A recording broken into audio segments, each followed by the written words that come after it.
Hey, bienvenue sur Capture ton business, le podcast à destination des entrepreneurs qui veulent booster leur entreprise et vivre sereinement de leur business. Créé avec amour par l'agence normande Capture Communication. Hey, bienvenue dans ce nouvel épisode. Aujourd'hui, je vais vous partager un bon plan qui est bien connu des pros du marketing, mais qui est parfois moins connu de la part des entrepreneurs. En fait, chaque année, j'attends avec impatience que Pinterest dévoile son rapport des tendances de consommation. Chaque année, Pinterest déploie Pinterest Predict. Et dans Pinterest Predict, vous allez retrouver les tendances de conso et les styles de vie sans boule de cristal, mais simplement analysés à partir des statistiques de visite des internautes. Et du coup, c'est assez fiable en termes de prédiction. Sachant que parfois, il y a des surprises. Il y a des tendances dévoilées par Pinterest Predict qui peuvent paraître excentriques, pour le moins. Et en fait, il s'avère que des fois, ça se révèle dans les tendances de conso. Donc moi, je suis rarement déçue par Pinterest Predict. Et du coup, au fil des mois, les tendances prennent forme et elles apparaissent. Je vous dévoilerai quelques tendances de Pinterest Predict à la fin de ce podcast. Mais avant d'entrer dans le vif du sujet, je vais vous expliquer un petit peu ce qu'est Pinterest, parce qu'on ne l'utilise pas tous quotidiennement et on ne l'utilise pas tous comme il faudrait, d'après en tout cas parfois même les créateurs de la plateforme. Donc je vais vous décrypter un petit peu comment fonctionne Pinterest et puis après j'arriverai sur les tendances de consommation. Pinterest, pour moi, c'est un hybride entre un moteur de recherche et un réseau social. Du coup, on va être sur quelque chose qui est basé sur de la découverte visuelle. On va être sur une plateforme avec Pinterest qui est très créative et qui est vraiment liée à l'image. Un petit peu comme sur Google Images ou un petit peu comme Instagram par certains côtés. C'est un réseau social qui est axé sur des images inspirantes et du coup qui met l'accent sur la qualité des visuels.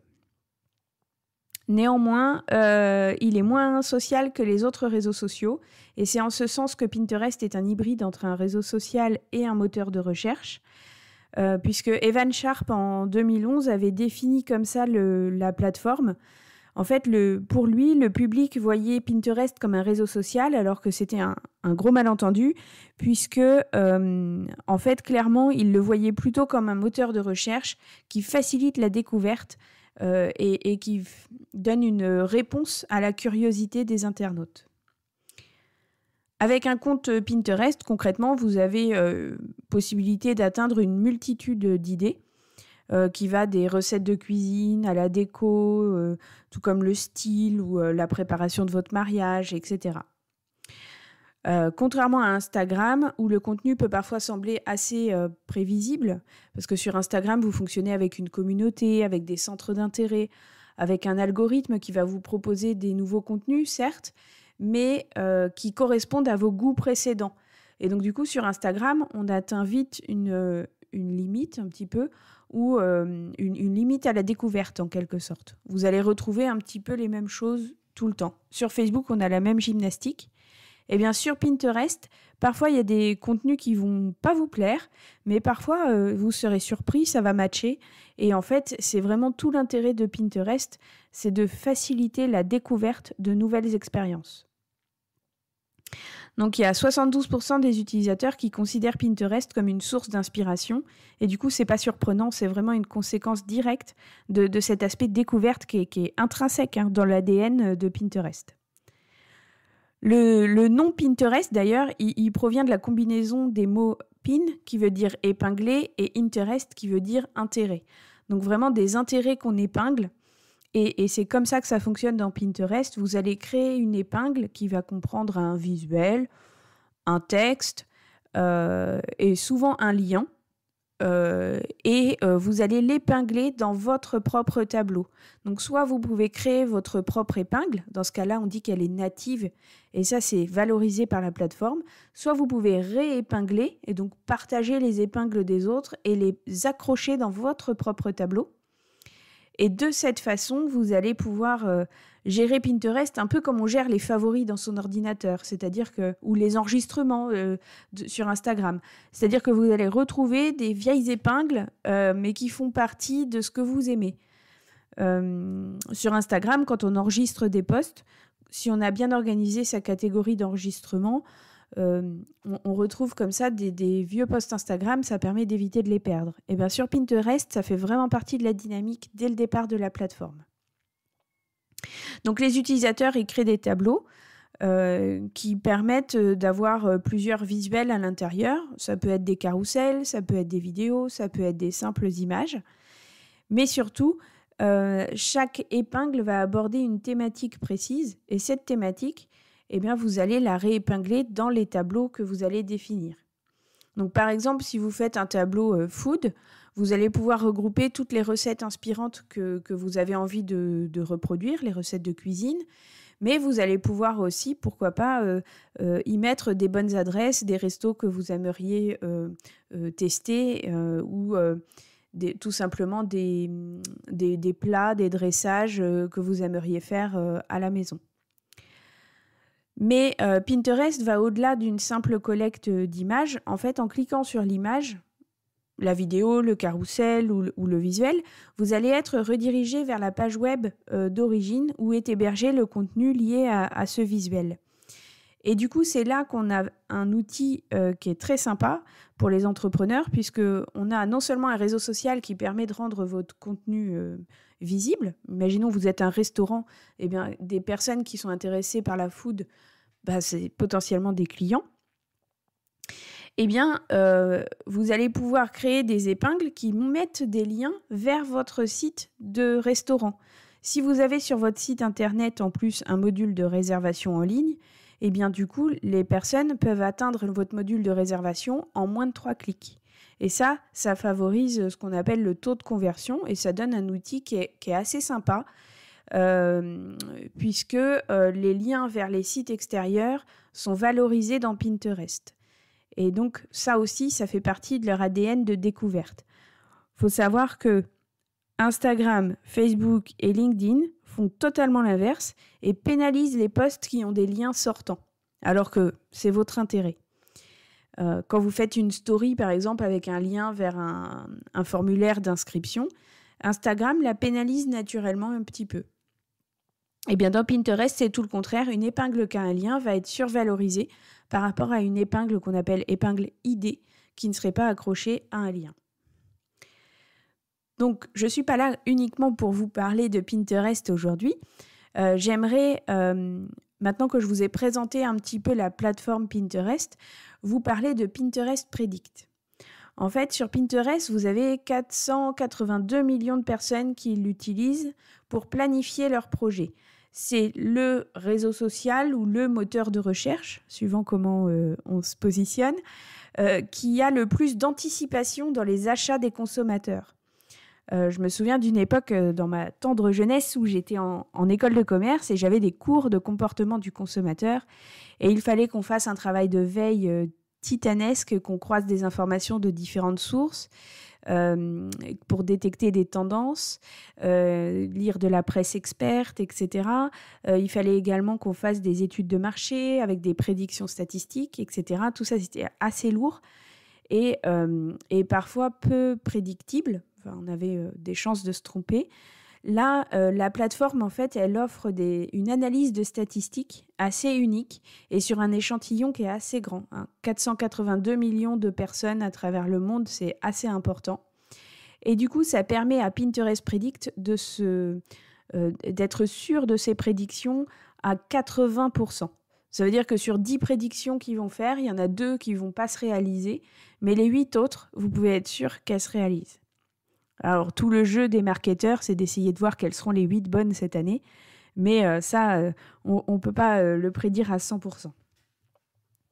Dans tous les cas, Pinterest Predict, c'est un rapport annuel qui est accessible à tous, gratuitement, que vous pouvez télécharger dès maintenant et qui vous donne un peu comme une boule de cristal, les tendances émergentes qui, l'année prochaine, devraient se confirmer.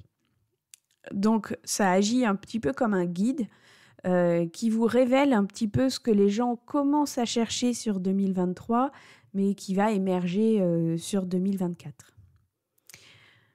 Du coup, si vous voulez être à la pointe des tendances dans votre activité, je vous invite à lire vraiment le rapport Pinterest Predict pour détecter ces tendances. La plateforme, elle joue un rôle essentiel dans la planification de l'avenir des internautes. Je vous le disais, souvent les internautes vont 6 mois avant leur achat sur Pinterest. Et du coup, ça donne par exemple un couple qui va préparer son mariage, qui va chercher décoration de mariage, photographie de mariage, robe de mariée, costume de mariée, robe de demoiselle d'honneur de couleur parme ou sur un thème bohème, etc. Et toutes ces données, toutes ces recherches qu'on appelle des requêtes, Pinterest va les analyser et va dire par exemple, robe de demoiselle d'honneur bohème, ça a augmenté de 235% sur 2023. Donc il a fort à parier que sur 2024, les mariés vont chercher ce genre de robe. Et donc du coup, ça donne cette capacité de prédiction des tendances de conso. Plus de la moitié des utilisateurs de Pinterest le considèrent d'ailleurs comme un lieu de shopping, si bien qu'on a un taux de conversion qui est assez important sur Pinterest, qui est plus important que sur les autres réseaux sociaux. Je peux vous donner un exemple de tendance qui va se confirmer là, sans doute dans l'année 2024. Vous avez tous forcément connu cette mode des licornes dans la décoration des chambres d'enfants, etc. Et bien sûr, 2024, les licornes sont remplacées par les méduses. Donc, je ne sais pas si vous avez acheté une peluche méduse ou une déco méduse ces derniers temps, mais en tout cas, avant que je lise Pinterest Predict, comme par hasard, ma fille avait commandé une peluche à mémoire de forme en forme de méduse. Donc, voilà, de là à dire que c'est sûr, la tendance des méduses va se développer sur 2024, ben non, on ne sait pas. On ne sait pas à l'avance quelles sont les tendances de Pinterest Predict qui vont se réaliser. Mais dans tous les cas, on voit que certains fabricants de jouets, certains fabricants d'objets déco, certains designers sont déjà dans cette tendance-là, en fait. Une des prédictions 2023, donc de l'année dernière de Pinterest Predict, c'était que les champignons, les formes de champignons ou les décorations en forme de champignons allaient prendre de l'ampleur sur 2023. Et c'est vrai que j'ai observé, ça s'est réalisé, même dans les décos de Noël, etc. Je ne sais pas s'il y en a parmi vous qui ont acheté des champignons ou des formes de champignons, mais en tout cas, ça m'a amusé de voir que j'en voyais énormément. Dans tous les cas, les prédictions de Pinterest Predict, elles ne tombent pas du ciel. Elles sont basées sur des données et notamment sur les requêtes effectuées par les internautes. Parmi les prédictions de Pinterest Predict qui ont retenu mon attention, il va y avoir un retour des coupes de cheveux volumineux. Donc les chignons, les brushings, un petit peu comme dans la série télé de l'époque des années 70, Dynasty. Tout ça, ça va revenir à la mode. Donc si vous tenez un salon de coiffure, je vous invite à consulter Pinterest pour avoir un petit peu plus d'indications précises sur cette tendance. Apparemment, les nœuds aussi dans les cheveux vont se développer, ou les nœuds sur les vêtements, dans les broches, les bijoux, etc. C'est quelque chose qui va arriver à nouveau. Les mariages groovy inspirés des années 70, avec tout le kitsch des années 70, toutes les couleurs, les formes arrondies, tout ce style 70s va être a priori de retour sur quelques mariages. Donc attendez-vous à du orange, du marron, du camel et toute cette palette de couleurs un peu surannée. Voilà, ça va revenir, ça devrait revenir d'après Pinterest. Un style aussi qui pour moi devrait être renommé dans les mois qui viennent, c'est les tenues de grand-père. Alors, en mode masculine, a priori les tenues vintage, donc c'est-à-dire les vêtements bien coupés. Les belles chemises, les beaux pantalons, les vestes un peu chic. Tout ça, ça va revenir sur 2024. Donc on pense à du tweed, du velours, des belles matières, de la laine, des pulls tricotés main. des belles pièces comme ça, elles vont refaire surface dans le dressing des hommes et qui vont retrouver un élan de style.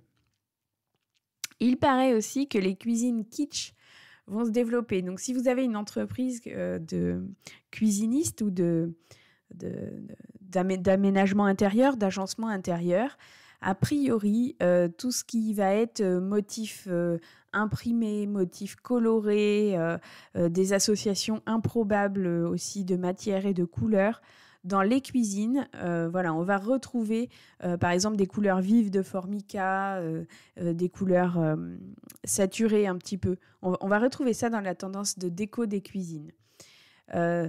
Pour rester un petit peu dans les cuisines, on a une autre tendance aussi qui a été dévoilée. C'est l'idée de faire un coin dédié au café dans votre appartement. Ou votre maison, soit dans la cuisine, soit dans le salon, mais l'idée c'est de reproduire un espace un peu bar, un peu café, dans un espace de votre chez vous. Et c'est marrant parce que j'ai parlé de cette tendance avec Léa en début de semaine, et elle me disait qu'elle ne buvait pas de café, mais elle rêvait d'avoir un percolateur et d'avoir un coin café chez elle. Donc voilà, j'ai fort à parier que Léa étant spécialisée aussi en marketing dans son master, la tendance du coin café dans vos logements, ça devrait prendre de l'ampleur. Donc voilà, j'espère que je vous ai donné envie de lire ce rapport Pinterest Predict. J'espère aussi que l'année prochaine, vous serez aussi impatient que moi de découvrir les tendances de consommation. C'est en général un rapport annuel qui est très attendu par les pros du marketing parce que ça façonne un petit peu l'idée qu'on se fait de l'année qui va venir. Moi, par exemple, la tendance grand-père, j'en ai parlé à un de mes clients et c'est sûr, dans les collections qui vont être choisies, dans la façon de rédiger mes posts, etc., on va ressentir cette tendance qui va émerger. Voilà, donc c'est une ressource un peu inépuisable et un peu d'inspiration pour les pros du marketing. Et je vous invite à lire ce rapport. Moi, je vous dis à bientôt pour un prochain épisode de podcast.